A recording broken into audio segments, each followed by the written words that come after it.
Olá pessoal, tudo bem? Meu nome é Cláudia, eu sou idealizadora do canal da Superare e o tema de hoje é redação para concurso e para o Enem. Nesse primeiro vídeo, sobre o que nós vamos falar, né?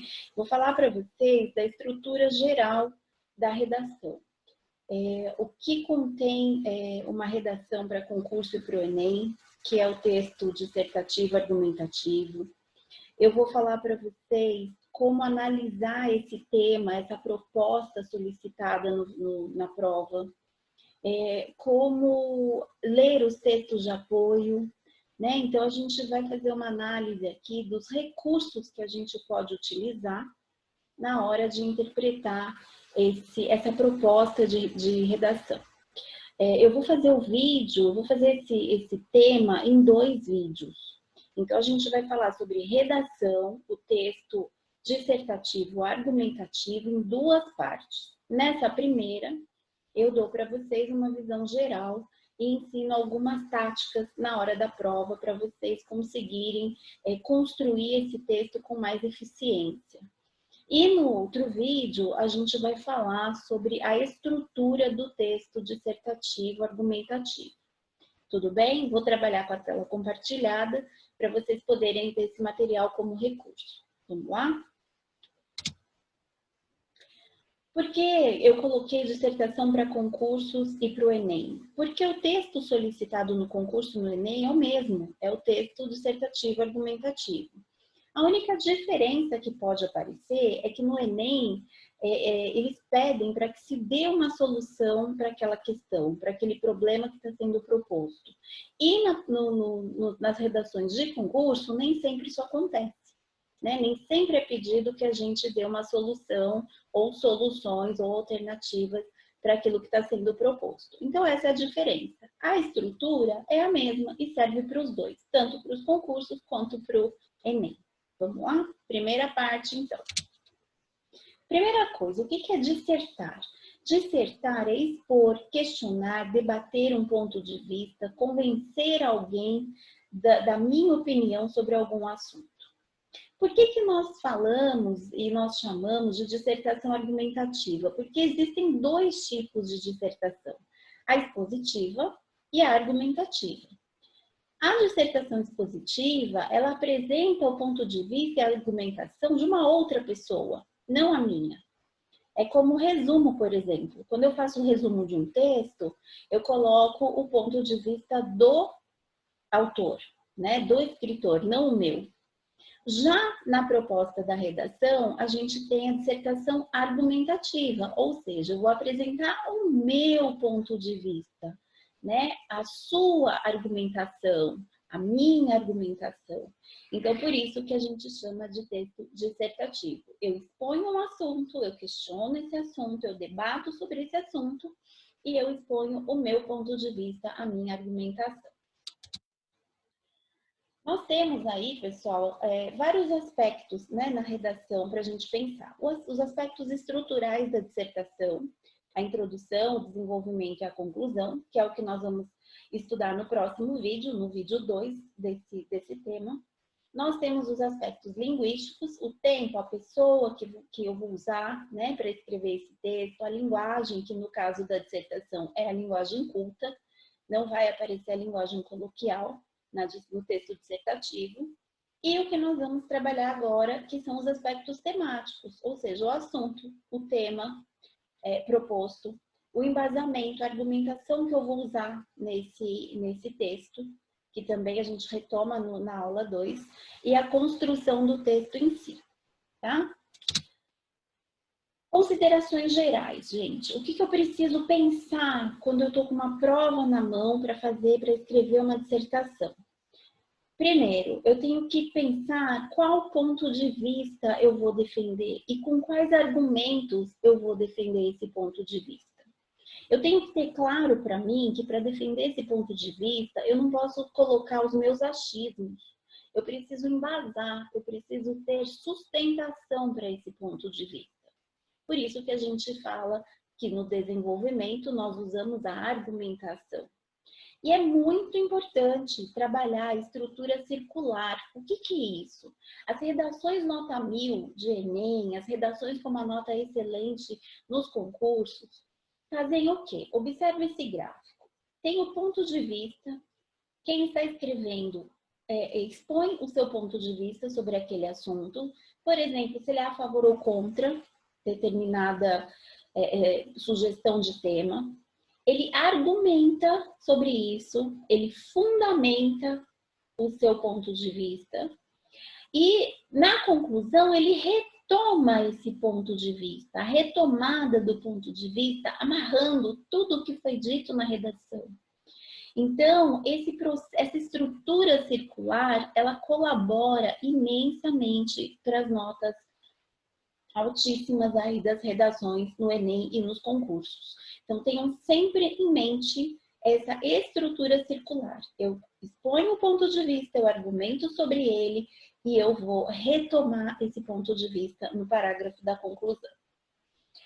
Tenho que pensar o seguinte, gente, redação não é inspiração. A gente fala, eu já não estou inspirado para fazer um texto. Isso não redação não é inspiração, é planejamento, é treino.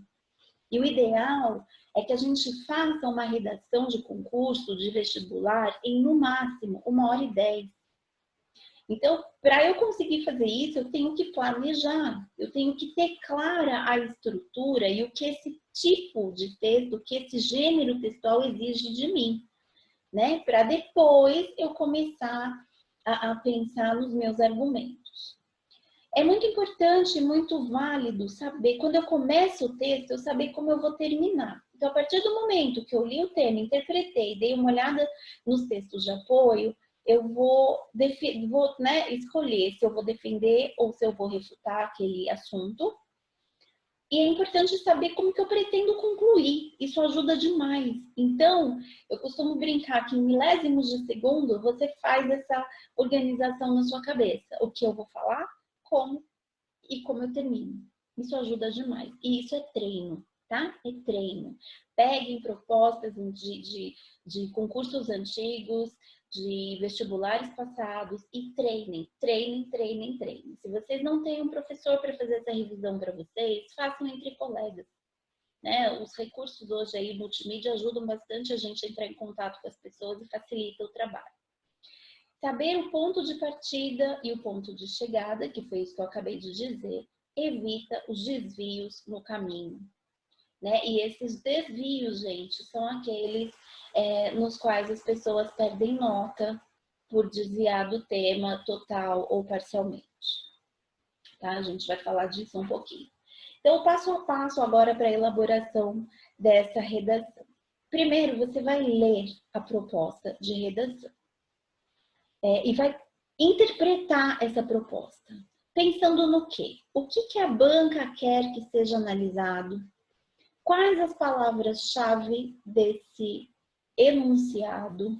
Qual é o contexto?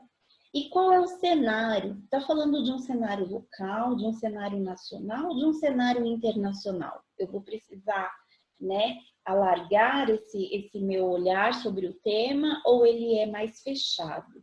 Então, em primeiro lugar, ler e interpretar o enunciado, o tema da proposta de redação é fundamental. Em segundo lugar, você vai ler a coletânea de textos. Lembrando, gente, que é uma leitura de reconhecimento. Você não tem tempo para ficar grifando, relendo, fazendo resuminho no canto da folha. É uma leitura de reconhecimento. E sabendo, né, o que eu quero retirar desses textos, essa leitura fica bem mais rápida. Então, eu posso considerar na leitura dos textos de apoio, nessa coletânea de textos, que geralmente eles trazem 2, 3, até 4 textos, né, para amparar essa proposta, eu posso seguir esses mesmos questionamentos que eu usei para interpretar o tema da redação. Então, eu tenho que pensar, são textos de apoio, eles servem como pano de fundo da minha redação, da minha argumentação, muitas vezes eles me ajudam, eles me dão repertório sobre um assunto que eu não domino, eles auxiliam nessas minhas ideias, na elaboração do texto, mas o que é importante lembrar? Eu nunca posso copiar um texto de apoio, um trecho desse texto de apoio na minha redação. Nunca, jamais, certo? Ele é apoio, o próprio nome diz. O terceiro passo, eu vou sintetizar mentalmente o tema que foi proposto e o que foi dito nessa coletânea de textos, a ideia central de cada uma. E isso, gente, todos esses passos que eu estou passando para você, não pode durar mais do que 10 minutos. Tá? Então, por isso, treino. Sintetizo na minha cabeça o que foi proposto, quais eram as palavras-chave desse tema, observo o texto da coletânea e organizo essas ideias mentalmente para pensar no que eu vou selecionar, que é o próximo passo. Então, o quarto passo, de tudo que eu li, eu vou selecionar ideias e vou começar a encaixá-las no esqueleto desse texto. Qual ideia serve para qual parágrafo? E agora faz muito sentido o que eu afirmei lá no começo para vocês, não é? Se eu sei de onde eu começo e como eu quero terminar, fica muito mais fácil eu organizar essas ideias. O que eu vou colocar, como eu vou introduzir esse tema, e aí nós vamos estudar no próximo vídeo os tipos de introdução, que ajuda muito na hora de produzir o texto. Nós vamos pensar o que dizer em cada parágrafo do desenvolvimento e como concluir esse texto. Sabendo essa estrutura, eu já vou selecionando essas ideias para cada parágrafo. O quinto passo é definir a tese, o ponto de vista, o que eu vou defender, o que vai ser, qual posicionamento eu vou ter sobre aquele assunto. Na segunda aula, eu uso como exemplo o tema da violência contra a mulher. Então, dependendo do que... E foi um tema da redação de 2015 do Enem. Então, dependendo do meu ponto de vista, da tese que eu vou defender, eu já vou organizando essas ideias no texto. Eu sou contra, eu sou parcialmente a favor ou contra, eu sou a favor de alguma posição no que diz respeito ao combate, né, a leis que auxiliam o combate dessa violência. Então, eu já vou organizando isso. Eu preciso ter claro o que eu vou defender. É importante mencionar aqui, gente, o seguinte. Eu sempre preciso me posicionar a favor ou contra. No entanto, algumas propostas de redação pedem que a gente exponha os dois pontos de vista. Por exemplo, teve um concurso de uma cidadezinha no interior de São Paulo que pedia para falar sobre o tema da Copa no Brasil, Copa do Mundo no Brasil. Mas na consigna pedia o quê? Para colocar os prós e os contras da realização da Copa do Mundo no Brasil. Entenderam?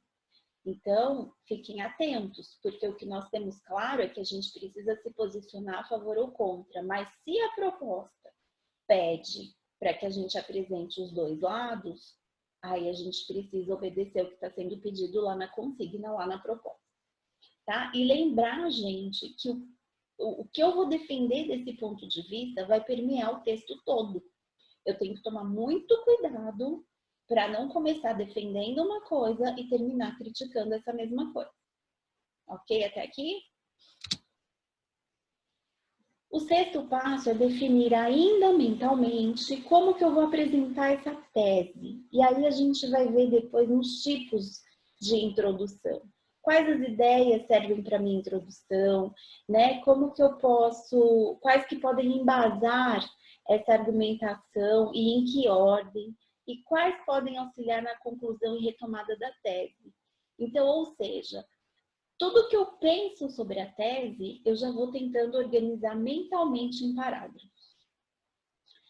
Em sétimo, né, o sétimo passo, organizar a ordem dos parágrafos de argumentação. Eu selecionei as ideias mentalmente. Então, agora, ainda no campo das ideias, eu já posso organizar a ordem dessas ideias nos parágrafos de desenvolvimento, que geralmente são 3 parágrafos, né? De 2 a 3. Mas eu tenho que ter em mente também, gente, nós temos muito na caixinha a ideia da estrutura do texto dissertativo. Um parágrafo de apresentação, 3 de desenvolvimento, 1 de conclusão. Nem sempre é assim. Eu tenho que ter claro que o que vai definir o número de parágrafos do meu texto é o número de linhas que eu tenho para escrever. Pode aparecer uma proposta em que peça o texto em 10 linhas, então eu vou dissertar em 1 parágrafo, 2 no máximo. Então, o número de parágrafos dessa estrutura vai depender do número de linhas disponíveis que eu tenho para trabalhar. E o 8º passo, escrever o rascunho é imprescindível. Ele é obrigatório? Não, ele não é obrigatório, mas eu te garanto que dá uma segurança, que evita os erros, né, na redação, e isso, vocês sabem, pode ser eliminatório, né, a rasura, enfim. Então, façam o rascunho. Por isso, eu reforço, eu repito, precisa treinar, para dar tempo de organizar tudo isso nas ideias, para colocar isso no rascunho. A gente ainda vai ter mais uma etapa do rascunho e depois, por final, passar limpo, tá ok? O 9º passo é revisar o texto antes de passá-lo a limpo. Organizei a ideia, organizei os parágrafos, separei ali tudo que eu precisava, apresentei, argumentei, concluí. Agora eu vou dar uma revisada. Eu vou ler esse texto de novo. Dá uma respirada, toma uma água, né? Porque você já gastou um tempo ali, já se concentrou nesse processo todo. Então agora você vai revisar. E em que consiste essa revisão? Ortografia, a concordância verbal e nominal, que às vezes passa, né, na pressa ali de colocar no papel. O nosso pensamento é mais rápido do que a nossa mão. A pontuação, a acentuação e a clareza da ideia. Por isso que eu falei, para e respira. Se afasta um pouquinho e retoma esse texto como um leitor, né? Se afasta do papel de escritor e veja como um revisor, como um leitor. Então, tá? E no final você vai passar limpo esse texto. Tudo bem? Então a gente vai, esses são os passos, né? Para a gente, na hora da prova, conseguir se organizar e colocar essas ideias no papel. Tem outras dicas ainda para vocês, né? Dicas assim simples, que servem para uns, não servem para outros, então cada um aí vai pensar dessas dicas o que acha válido, o que acha que facilita nesse processo. Então, primeiro, transforme o tema em uma pergunta. Muita gente faz isso, né? Pensando no que vai ter que ser respondido, a pessoa transforma numa pergunta e acha dessa forma mais fácil. Concorde ou discorde com esse tema, a gente comentou, tome cuidado, porque tem proposta de redação que pede para apresentar os 2 argumentos, os 2 pontos de vista. Justifique a sua resposta. A sua argumentação vai ser a justificativa para o seu posicionamento. Argumente para defender o seu ponto de vista. Dê exemplos para enriquecer esses argumentos. Isso é muito bacana. De reportagem, de casos reais, né? De dados que vocês viram. Então, dê exemplos. Isso enriquece muito o texto. E retome a pergunta inicial para concluir o seu texto, que é o processo circular. Eu espero que eu tenha conseguido ajudar vocês. Nós vamos ter uma segunda aula, né, para falar da estrutura desse texto. Curtam, se inscrevam no canal, curta esse vídeo, ative o sininho para receber as notificações, compartilhem e deixem nas sugestões, deixem nos comentários sugestões de temas para os próximos vídeos. Um beijo, muito obrigada, até a próxima.